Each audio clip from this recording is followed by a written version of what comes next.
the stench of manure and anarchy as Victoria Marshall erected in my meadow.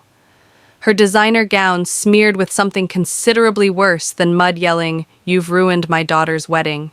The violinists halted mid-phrase, guests screamed, and my prize cow Daisy contentedly licked her new calf by the overturned floral arch. The bride, sniffling into a hay bale, wailed as her white wedding dress absorbed the farm's raw reality. Just 2 hours before Victoria had sneered, "You should be delighted we plucked your small field." She insisted on a rustic wedding, and I provided unfiltered, untamed, and unforgettable. This is how one woman's entitlement conflicted with nature's indifference, igniting a scandal which remains controversial in our little town comment, where you're sitting in front of because this could occur in your own backyard next. It started on a fresh Tuesday, when I pounded a fence post in my east pasture, a 30-acre sprawl of grass oaks and my herd, including Daisy, waddling with a calf due any day.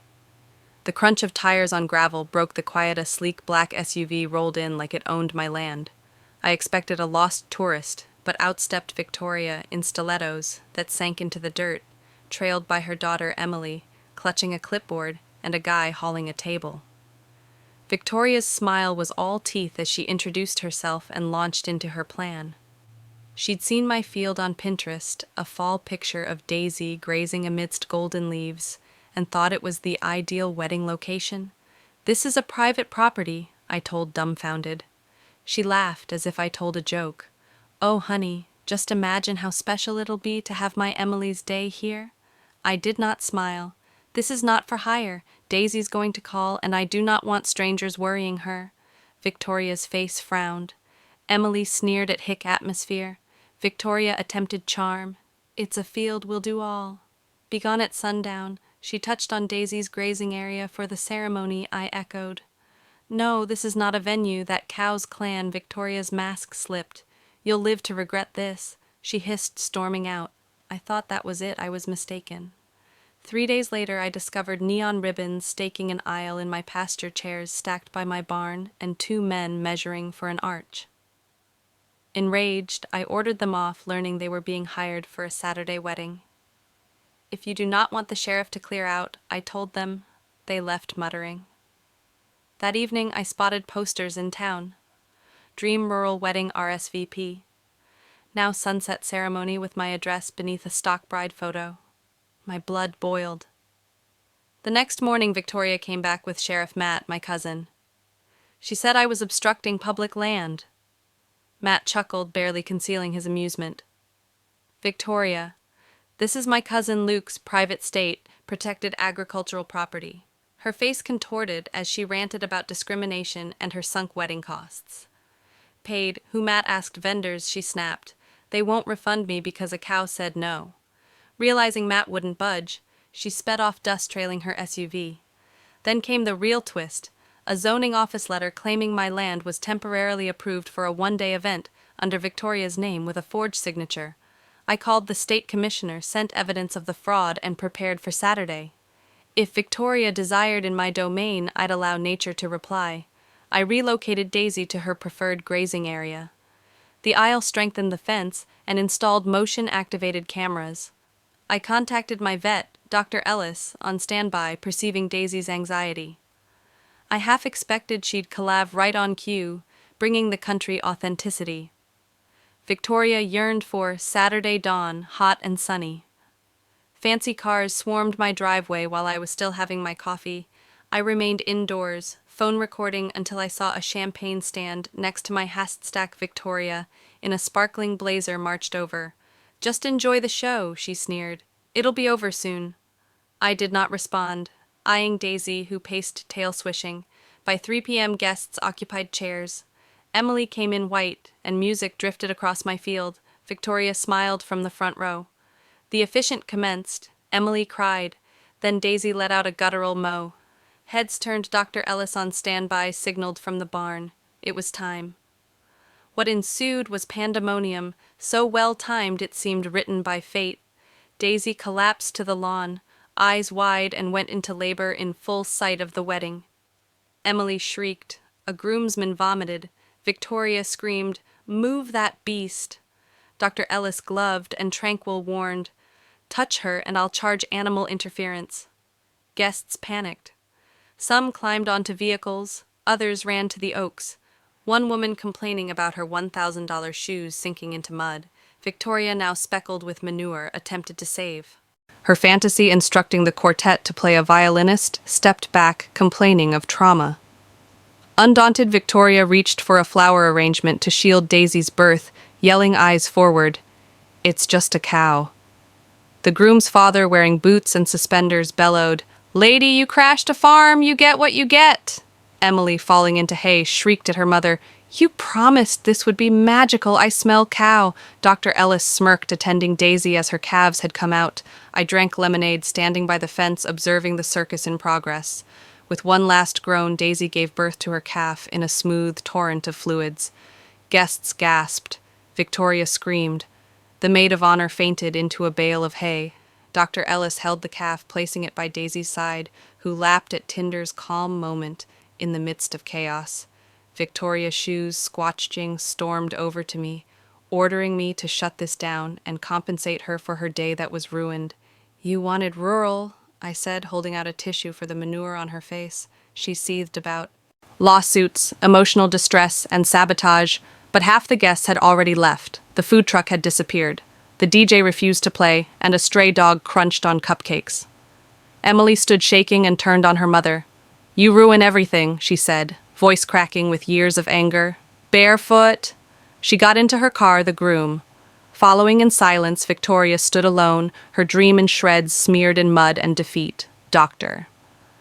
Ellis laughed, heading for the barn. I retreated to my porch, observing the wedding disintegrate under the sun. A ruined veil caught on a fence post, blowing like a white flag. Neighbors texted, cackling. One called, "Named it the best show ever." Matt sent a gem. "Heard she fell in after delivery. Got that on tape." Oh, I did. That video would be instrumental. But first I steeled for Victoria's comeback. She wasn't finished. She was simply reloading. Monday created a creepy silence, shattered by noon when all the neighborhood stood in Victoria's way. Received an HOA notice for personal compliance review. A made-up term designed to intimidate Mrs. Larson, holding hers, appeared weak. A young couple threatened with eviction over a stroller. I encouraged restraint, referencing our evidence and the state investigation. In the afternoon, I mobilized neighbors at the community park. Flyers out, microphone at the ready. People discussed outrageous HOA discoveries, like a flag fanatical XS1. Victoria derailed the gathering, guarded by loyalists waving documents. When I tried to give her the mic, she batted it away, saying we infringed HOA Code 7.3. Neighbor, Clara, presented her with the bylaws, demonstrating our freedom to assemble. Victoria crumpled the document and stormed off to sparse applause. That evening, my cameras apprehended her prowling around my home, capturing my garbage cans and tapping my window. By morning, a citation materialized. Unauthorized motion lights emitting light pollution. Hilarious. She was understanding. I sent the video to the state, citing her harassment. They launched a misconduct investigation within hours. Then Victoria called me out to Matt for a domestic disturbance and stated that I instigated a mob. Matt deadpan told her he'd take it up with the sheriff personally. He reported her as a nuisance, her lies stacking up. The breaking point arrived at an emergency HOA meeting. Victoria called in order to discuss community disorder. Jammed with residents, the room was charged with tension, Victoria ranting about disruptive forces targeting me. Then she attempted to suspend me and petition signers from HOA benefits. Guests outburst, her strongest abuse to date. I stood, requested the floor, and played my tape of her at my residence harassing me. The room erupted in laughter, then anger. A man shouted, "You did that and fined him?" The board voted to suspend Victoria. The vote went through overwhelmingly. She walked out the door, slamming it shut 8 days after wedding. Victoria showed up at my gate, dramatic anger in her voice, brandishing a folder. She accused me of giving her daughter psychological trauma, the memes, the mud. She said a county representative would rezone my land as HOA property through an oversight. I insisted on names. She declined. "Set foot on my land again, and you'll have to answer to it," I threatened. A township letter arrived calling for a zoning inquiry. I made a visit to the clerk affirming my land's airtight status and found out Victoria had sniffed out ancient maps fishing for leverage. Then an HOA lawyer alleged my pasture was included in their expansion buffer zone. My attorney chuckled, calling it Facebook law. I filed a cease and desist. The HOA president apologized, affirming Victoria acted alone. She was removed from the board. Victoria continued swinging noise complaints, an EPA report accusing water contamination by Daisy's birth. Inspector Vince laughed it off, snapping a selfie with Daisy now.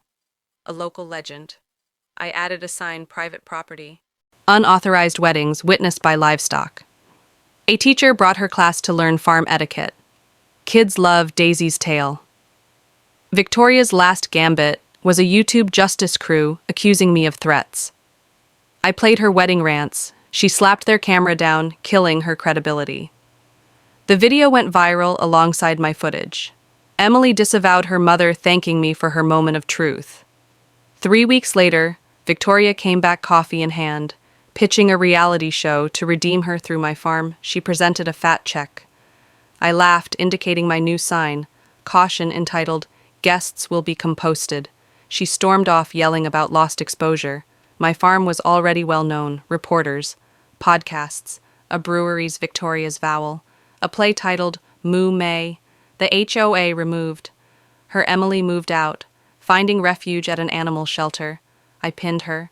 Thank you note by a child's Daisy drawing. As fall colored the oaks, gold tourists took selfies of me at my birthplace of internet justice sign. The chaos dissipated, but its lesson remained. Entitlement is met. Its match when nature and a recalcitrant farmer stand their ground. One evening, Matt sent a headline, ex-HOA member banned from county venues. I smiled, drinking lemonade as Daisy and her calf Liberty grazed. Life was peaceful again until the next Karen attempts to suffocate my field. I'll be prepared, and so will Daisy.